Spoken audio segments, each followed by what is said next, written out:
நல்லது, நமக்கு இல்ல, குழந்தைகளுக்கு. நம்ம வீட்டுல பிள்ளைங்க இருக்கா, அவர்களுக்கு இட்லி கொடுங்க, தோசை கொடுங்க. அந்த இட்லியுமே வெள்ளை வெளியேறுன்னு இருக்க வேண்டாம்.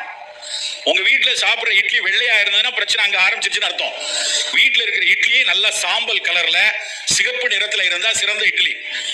நான் ஒரு வீட்டுக்கு போயிருந்தேன், திருநெல்வேலியில் என்னோட நண்பர் வீட்டுக்கு போயிருந்தேன். அந்த வீட்டுக்கு ஒரு குடும்பம் வந்திருந்தாங்க, அவங்க வீட்டுக்கு அவரை பார்க்க வந்திருந்தாங்க. அந்த அம்மா என்னைய பார்த்த உடனே நீங்க இட்லியே பார்த்துருக்கேன் அப்படின்னு என்னை பார்த்துட்டு, சார் நீங்க தானே அந்த யூடியூப்ல எல்லாம் உங்களை பார்த்தேன், ஆமா அப்படின்னு சொல்லி என்கிட்ட பேசினாங்க. அவங்க ரொம்ப உற்சாகம் என்னை சந்திச்சதுல. நான் நிறைய செய்யறேன் சார், சோளம் சாப்பிட்றேன், அதை சாப்பிட்றேன் என்கிட்ட பேசிட்டு அவங்க வீட்டில் ஒரு பொடியை நின்றுட்டு இருந்தான்.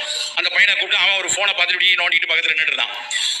இந்த அங்கிள் தாண்டா, இந்த அங்கிள் தாண்டா என்னை கூப்பிட்டு கொடுக்காங்க. அவன் அப்படி பார்த்துட்டு அவன் என்ன யாருன்னே தெரியல, அவன் பாட்டுக்கிட்டு போனை நோட்டிட்டு இருந்தான்.